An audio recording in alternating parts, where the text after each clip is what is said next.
안녕하십니까. 조일 목사입니다. 오늘은 계속해서 로마서 2장을 읽어보겠습니다. 로마서 1장 지금 하반절에서 사도 바울은 하나님을 모르는 자가 저지르기 쉬운 모든 악행에 대한 이야기를 풀어놓습니다. 근데 그 악행이 비단 그러면 하나님을 모르는 사람들, 즉 유대인을 제외한 비유대인들에게만 해당되는 거냐? 오늘 바울은 2장에서 천만의 말씀이라고 하면서 말씀을 덧붙이고 있습니다. 자, 2장 1절부터 한번 보실까요? 그러므로 남을 판단하는 사람아, 누구를 막론하고 내가 핑계하지 못할 것은 남을 판단하는 것으로 내가 너를 정죄함이니 판단하는 내가 같은 일을 행함이니라. 이런 일을 행하는 자에게 하나님의 심판이 진리대로 되는 줄 우리가 아노라. 이런 일을 행하는 자를 판단하고도 같은 일을 행하는 사람아, 내가 하나님의 심판을 피할 줄로 생각하느냐? 혹 내가 하나님의 인자하심이 너를 인도하여 회개하게 하심을 알지 못하여 그의 인자하심과 용납하심과 길이 참으심이 풍성함을 멸시하느냐? 다만 내 고집과 회개하지 아니한 마음을 따라 진노의 날 곧 하나님의 의로우신 심판이 나타나는 그날에 이 말 진노를 내게 쌓는도다. 하나님께서 각 사람에게 그 행한 대로 보응하시되. 사도 바울은 2장 1절로부터 계속해서 이런 논지를 전개해 나갑니다. 오늘 1절을 보면 같은 일을 행하는 사람아. 자, 이제는 유대인들에게 그 화살을 돌립니다. 말씀드렸던 것처럼 바울이 지금 편지를 보내서 함께 읽게 만든 이 로마 교회 교인들 속에는 유대인도 헬라인도 이방인도 다 섞여 있었다 그 말입니다. 그러니까 사도 바울에게 있어서 가장 중요했던 관점은 어떻게 내가 이 편지를 보내서 편지를 읽은 로마 교인들이 서로 어떤 불편부당함을 느끼지 아니하고 억울하지 아니하고 우리가 주 안에서 다 똑같은 하나님의 자녀로 사랑받고 있구나라고 하는 것을 느끼게 해주고 싶은 마음이 오늘 이 편지 속에 들어 있습니다. 그래서 우리가 1장을 읽어보았습니다마는 마지막 절에 모든 악행에 대한 이야기를 쭉 바울이 묘사하면서 마치 이런 악행은 유대인이 아닌 비유대인들을 특징 짓는 것처럼 오해하기 쉬운데 바울은 2장 1절에서 그러므로 남을 판단하는 사람아, 누구를 막론하고 내가 핑계하지 못할 것은 남을 판단하는 것으로 내가 너를 정죄하미니 판단하는 네가 같은 일을 행함이라. 자, 판단하는 당신이 또 같은 일을 행한다 라고 하는 것은 유대인들에게 지금 이 죄의 화살을 돌리고 있는 겁니다. 여러분, 그 도스토옙스키의 까라마조프의 형제들 저는 가끔 이야기합니다만은 이 도스토옙스키의 작품들이 길죠. 내용이 많고 어렵지만 그래도 읽어봐야 될 그 의미가 있는 게 항상 도스토옙스키는 그의 그 앞부분에 성경 말씀을 그맨 첫 소두로 삼아서 일을 시작합니다. 이렇게 실마리가 소두, 그 실마리 소두가 하나님의 말씀이에요. 그러니까 오늘 이 까라마조프 형제들은 요한복음 12장 24절에 나오는 하늘의 밀이 땅에 떨어져 썩으면 이런 이야기로 시작을 합니다. 또 그 유명한 악령이란 책에는 왜 거라사에서 이제 광인들을 고치러 갔을 때 예수님이 그 돼지떼에게 귀신을 집어넣어서 바닷속에 몰살시키는 장면이 나오잖아요. 이제 그런 장면들이 또 먼저 등장을 하고. 그러니까 뭐 도스토옙스키나 또 톨스토이도 마찬가지입니다. 철저하게 기독교적인 어떤 신앙의 사고 속에서 당시 이스라엘 사람들의 이야기를 이제 소설을 풀어가는데 이게 모티브가 그건 거죠. 이 까라마조피 형제들의 모티브도 하늘의 밀이 땅에 떨어져 썩으면 어떻게 해서 많은 사람들을 살리는가 하는 거예요. 한 사람이 죽음으로써 어떻게 물론 예수 그리스도를 상징하지만 도스토옙스키는 러시아 사람들에게 그 이야기 속의 한 사람의 죽음을 통해서 어떻게 많은 사람들이 감동 감화를 받는가, 그래서 변화해 가는가, 뭐 그런 이야기를 들려주고 있거든요. 근데 이 까라마조프 형제들 속에서 조시마 장로라고 하는 아주 우리 그 기독교적 사상을 가진 분이 나오는데 그분이 돌아가실 때 이런 이야기를 해요. 인간은 모든 일에 대하여 모든 사람 앞에서 죄인이다. 즉 우리들의 속성은 여러분 언제나 손을 이렇게 가리키잖아요. 그러니까 전가하는 거죠. 우리가 에덴 동산에서 아담과 하와가 하나님 앞에 맨 처음에 범죄하고 했던 일이 뭡니까? 죄의 전가입니다. 탓이에요, 탓. 우리는 뭐 일상을 살아가면서 남의 탓하지 마라, 또 남의 탓하는 사람들을 보면 굉장히 마음이 불편하지만 실제로 우리들의 생활의 대부분을 보면 불리한 일이 생기거나 내가 변명할 일이 생기면 우리는 거의 대부분이 남의 탓을 합니다. 그게 남에게 책임을 전가하는 거죠. 그래야만 내가 좀 자유로워지고 나의 정당성을 변호할 것 같으니까. 이렇게 말씀드린 저나 듣는 여러분도 대부분 다 똑같습니다. 왜냐하면 인간은 본질적으로 자기중심적일 수밖에 없기 때문입니다. 그래서 그 도스토옙스키도 소설 속에서 조심하지 않는 입을 빌려서 죄라고 하는 게 뭐냐, 인간이라고 하는 게 뭐냐, 인간이란 무엇인가. 인간은 모든 사람은 모든 일에 대해서 모든 사람 앞에서 죄인일 수밖에 없다. 왜? 우리는 모두가 다 철저하게 자기중심적으로 살아가니까. 그래서 우리는 늘 누군가를 판단하며 살아갑니다. 바울 사도의 말처럼 누군가를 판단하는 우리들도 언젠가는 하나님의 판단 아래 서야 합니다. 그때 하나님께서는 우리를 진리대로 행한 대로 그리고 은밀한 것까지 다 판단하신다고 합니다. 여러분 한번 6절을 보세요. 하나님께서 각 사람에게 그 행한 대로 보응하시되 참고 선을 행하여 영광과 존귀와 썩지 아니함을 구하는 자에게는 영생으로 하시고 오직 당을 지어 진리를 따르지 아니하고 불의를 따르는 자에게는 진노와 분노로 하시리라. 이게 무슨 이야기입니까? 우리 기독교 신앙은 철저하게 행한 대로 보응을 받는다고 하는 믿음을 갖고 있어요. 그런데 우리가 늘 이렇게 심판 이전에 뭐가 있습니까? 은혜가 있습니다. 그러니까 저와 여러분이 오늘 이 성경 말씀을 읽으면서 로마서를 이렇게 끌고 가는 게 잘못된 거예요. 어떻게 끌고 가느냐면, 아니 로마서를 보면 은혜가 앞선다 그랬다. 모든 은혜. 그러니까 행위 구원이냐, 뭐 은혜, 우리 예수님의 어떤 그 사랑, 은혜 가지고 우리가 구원을 받은 거냐, 즉 이신칭이냐, 행위 구원이냐. 그래서 누군가가 행위를 강조하게 되면 저 사람 좀 카톨릭적 아닌가? 뭐야 도대체 저 기독교 이단이야? 이런 이야기를 많이 합니다. 저도 많이 들었어요.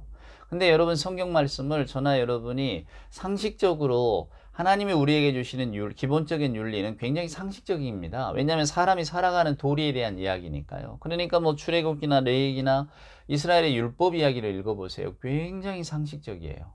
그러니까 하나님을 만나는 믿음의 눈은 우리가 상식적으로 바라보고 우리가 합리적으로 판단하는 이 모든 세상 만물에 대해서 눈을 감아야만 보여지고 믿어지는 것이라면, 그 하나님을 알고 그러면 하나님, 제가 우리가 더불어 사는 인간들 가운데 제가 세상에서 하나님이 주신 생명을 가지고 일상의 삶을 살아갈 때에는 어떻게 해야 됩니까? 라고 할 때에 그것은 굉장히 상식적이다 그 말이에요.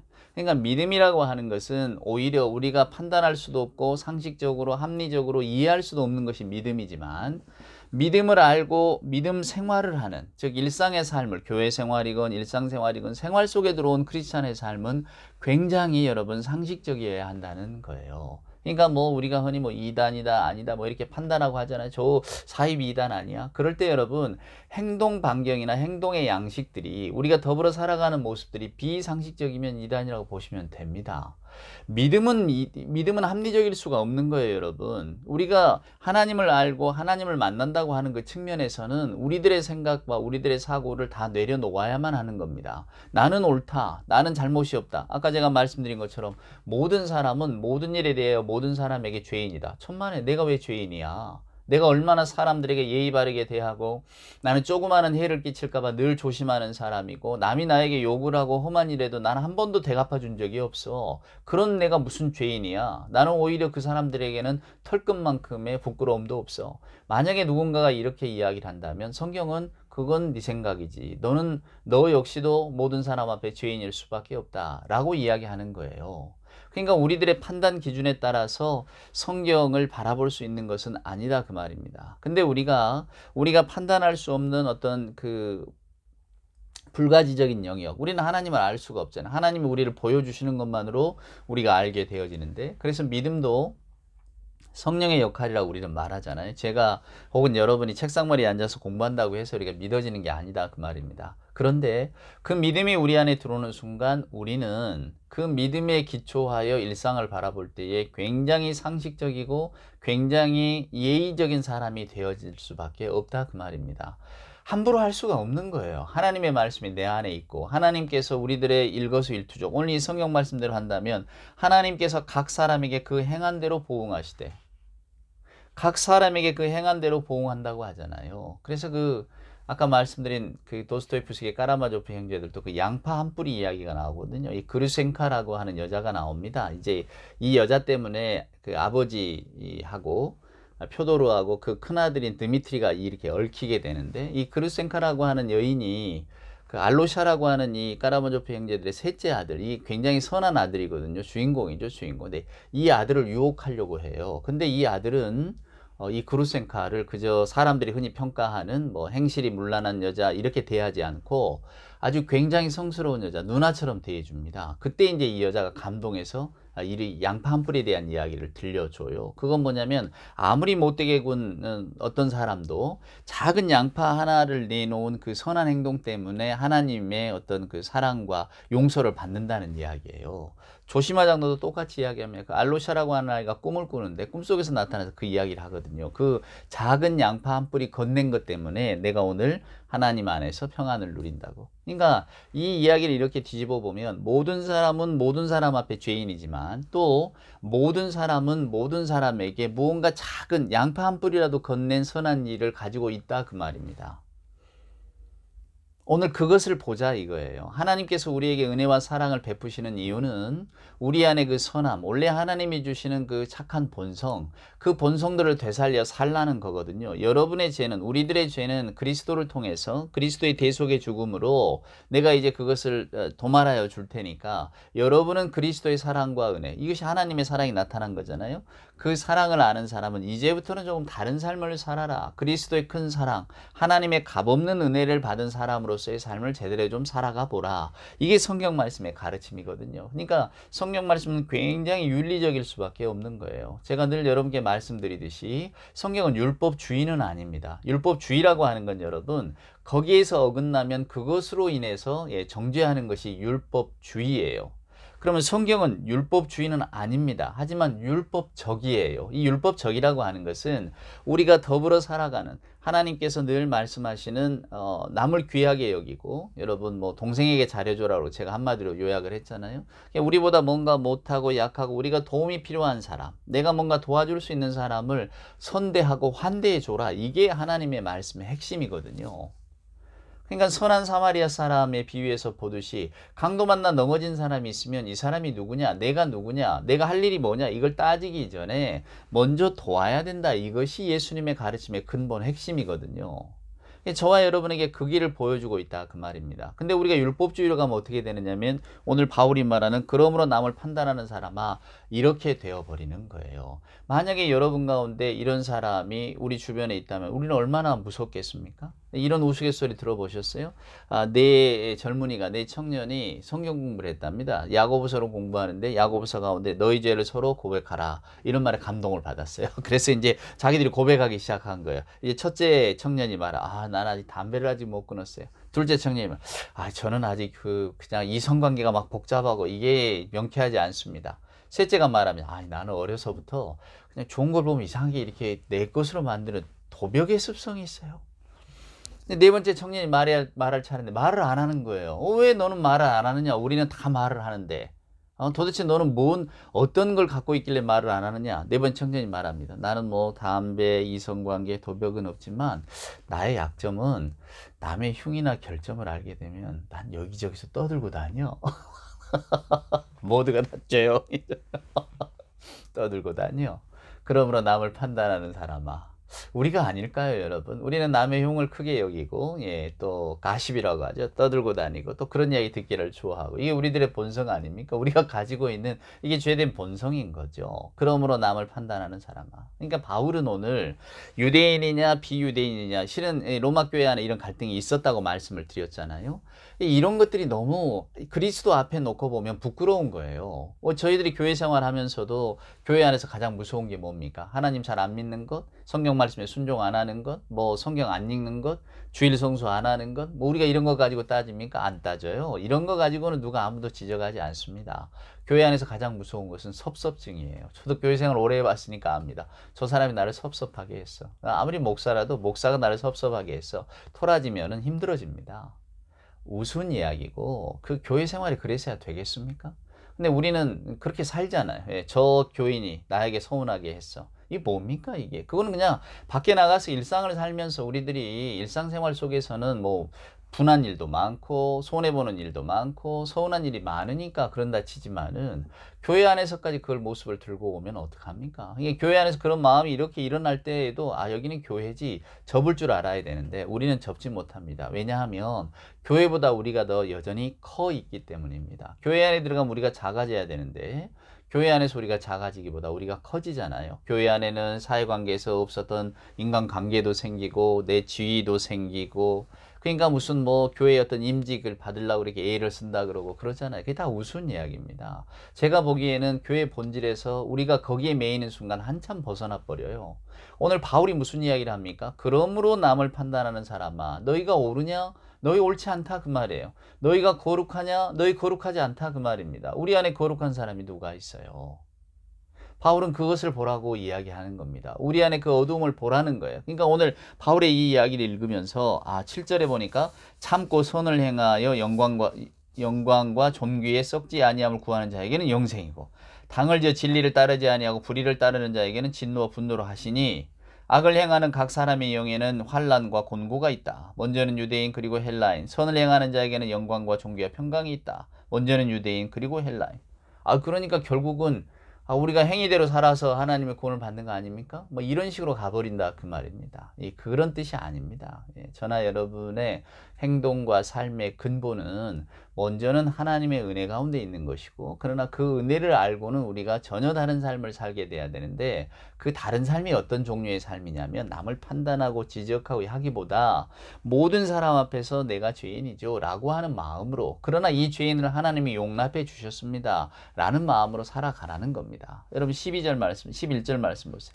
이는 하나님께서 외모로 사람을 취하리 아니하십니다. 바울은 먼저는 뭐 유대인 그 다음 헬라인 먼저는 유대인 그 다음 헬라인 요런 이야기를 했지만은 하나님이 외모로 취하지 않으신다. 사람의 신분고하나 저 사람이 누구냐에 따라서 하나님의 판단과 평가가 달라지는 것은 아니다 그 말입니다. 그러니까 오늘 바울은 2장에서는 유대인이라고 폼 잡지 마세요. 우리가 뭐 다윗의 전통을 따라 살아왔고 하나님께서 먼저 우리를 선택해 주셔서 우리가 선민이 되었고 그러니까 우리는 하나님 안에서 또 이 기득권을 가진 자다. 이런 소리 하지 마세요. 지금 로마 교회가 우리가 원래 우리가 주인공이었는데 잠깐 클라우디우스가 우리를 추방하니까 쫓겨나갔다가 다시 돌아왔는데 돌아와 보니까 그전에는 객이었던 그 헬라인들 또 로마 사람들이 그러니까 비유대인들이 교회 주인 노릇을 하고 있다고. 이 주인 자리 내놔란 말이야. 교회의 주도권은 우리가 쥐어야 된다. 유대인이 쥐어야 된다. 뭐 이런 이야기가 얼마나 말도 안 되는 소리인가를 지금 바울이 에둘러서 우회적으로 비판하고 있는 겁니다. 그러니까 여러분 12절에 보면 무릇 율법 없이 범죄한 자는 또한 율법 없이 망하고 율법이 있고 범죄한 자는 율법으로 말미암아 심판을 받으리라. 무릇 하나님 앞에서 율법을 듣는 자가 의인이 아니 오직 율법을 행하는 자라야 의롭다 하심을 얻으리니. 그러니까 여러분 로마서를 함께 읽어가면서 목사님 행위 구원입니까? 은혜 구원입니까? 이런 묻지 마세요. 이런 질문 자체가 말도 안 되는 질문이에요. 그거는 정말로 어린 질문이고요. 저와 여러분은 본질적으로 하나님의 구원의 은총, 은혜 가운데 있는 사람입니다. 은혜가 먼저죠. 그러면 그 은혜를 아는 사람은 저와 여러분이 하나님의 은혜를 알았다면 그럼 이제는 어떻게 해야 되느냐? 이제는 율법대로 사시려고 애쓰셔야 된다 그 말입니다.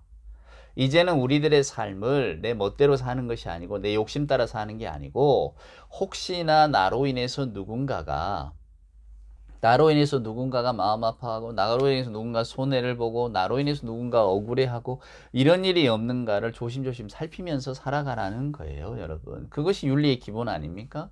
그것이 뭔가를 이렇게 아껴주는 사랑 아닌가요? 또다시 이렇게 도스토옙스키 이야기를 해서 죄송합니다만 까라마조프 형제들에서도 그런 이야기를 하고 조심하지 않는 입을 빌려서 여러분 공상적 사랑하려고 하지 마세요. 나는 전 인류를 사랑합니다. 나는 이 세상의 모든 사람들을 사랑합니다. 이러지 말고 실천적 사랑을 하려고 애쓰세요. 여러분 주변에 있는 사람, 가족이든 여러분 주변에 누군가, 내가 알고 있는 누구, 내가 이렇게 바라보는 누구, 그런 사람들에 대한 사랑부터 먼저 가지세요. 이런 이야기를 합니다. 저나 여러분도 생면부지에 모르는 아프리카 소년들, 이북의 동포들, 다른 사람들, 불쌍히 여기는 마음을 갖기는 쉬워도 내 주변에 있는 사람들, 내 가족, 내 직장 동료, 또 내가 늘 이렇게 대하는 교회 식구들, 사랑하기 어렵잖아요?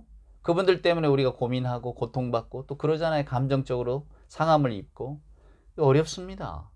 이게 사랑이라고 하는 것이 이게 참 실천하기가 어려워요. 하지만은 우리 하나님께서 말씀하시는 오늘 은혜의 본질은 하나님이 먼저 우리에게 사랑을 베푸셨고 예수 그리스도를 통한 은혜의 복음을 주셨으니 이제 그 은혜의 복음을 받았잖아요. 지금 바울이 말하는 건 이런 새로운 복음입니다. 이제 우리가 새로운 복음을 받았는데 그럼 새로운 복음을 받은 사람들의 행실, 삶의 모습은 어떠해야 되느냐? 다시 옛적 구약의 어떤 그 율법적인 가르침으로 돌아가야 한다는 거예요. 십계명으로 돌아가야 한다는 거예요. 십계명의 근본이 뭡니까? 하나님 사랑, 이웃사랑 아니에요. 이웃사랑이 여러 가지 형편으로 나타납니다만은 결국은 남을 해하려고 하지 말라. 남의 눈에 눈물 나게 하지 말라. 남을 그냥 네가 헤아린 헤아림으로 판단하려고 하지 마라. 뭐 이런 것들 아닙니까? 그러니까 저희들이 어떤 그 그리스도의 은혜를 입은 사람으로서 구약의 율법을 바라보면 아유 하나님 이런 걸 어떻게 다 지킵니까? 그냥 내가 어떻게 이렇게 살아요? 이렇게 핑계하기보다 이렇게 살아야 되는데 제가 참 여전합니다. 제가 여전합니다. 여러분 그 로버트 프로스트라고 하는 미국의 시인 아세요? 저는 뭐 이분 시를 굉장히 좋아합니다. 자작나무라는 시도 좋아하고 또 왜 그 눈밭에서 눈 내리는 밤 숲가에 있어서 하는 그 유명한 시도 있잖아요. 그런데 그분의 시 가운데 제일 유명한 것은 아무래도 The Road Not Taken, 가지 않은 길 아니겠어요? 왜 노란 숲 속에 길이 두 갈래로 이렇게 났었는데 나는 두 갈래 길을 다 가지 못하는 것을 굉장히 안타깝게 생각하면서 사람들이 조금 덜 간 길을 나는 선택해서 그 길을 걸어갔다. 먼 훗날에 나는 생각할 겁니다. 내가 걷지 않는 그 길, 그 길을 걸었다면 어땠을까? 이런 어떤 아쉬움도 있지만 먼 훗날 나는 어디선가 내가 한숨을 쉬며 이야기할 거라고. 숲속에 두 갈래 길이 있었다고, 나는 사람들이 적게 간 길을 택했다고, 그리고 그것 때문에 모든 것이 달라졌다고. 굉장한 시입니다. 여러분 한번 꼭 가지 않는 길 읽어보십시오. 그러니까 결국 우리도 그리스도의 은혜와 사랑을 알고 이제 가지 않는 길로 들어서야 하거든요. 남들이 가지 않는 그 길로 들어서야 하는데 우리가 그 길에 들어서기가 일단 두려운 겁니다. 왜냐하면 많은 사람들이 그 길을 가지 않고 있으니까. 세상 사람들이 가는 넓은 길, 우리 예수님도 넓은 길, 좁은 길 이야기하잖아요. 넓은 길로 가는 길은 그러나 멸망의 길이야. 좁은 길을 걸을 줄 알아야 돼. 근데 우리는 좁은 길을 걸을 만한 용기가 실은 쉽게 안 나거든요. 남들이 다 넓은 길을 가는데 나만 왜 좁은 길로 가느냐. 근데 오늘 이 바울의 이야기는 여러분이 정말로 하나님을 믿는다면, 하나님의 심판을 믿는다면 오늘 이렇게 행하라고. 우리 주신 말씀처럼 참고 선을 행하여 영광과 존귀와 썩지 아니함을 구하는 자에게는 영생으로 하시고 당을 지어 진리를 따르지 아니하고 불의를 따르는 자에게는 진노와 분노로 하신다고. 이 말씀을 꼭 기억하며 살라는 겁니다. 그럴 때 우리가 세상을 함부로 살 수 없고 또 내가 이렇게 저렇게 하고 싶어도 함부로 할 수 없는 일들이 분명히 나타날 거라고 생각합니다. 오늘 말씀을 한번 깊이 생각하시고 그 다음 또 계속해서 이어지는 로마서의 말씀을 기대해 주시기를 바랍니다. 오늘도 복되고 주 안에서 평안한 하루 되시기를 기원합니다.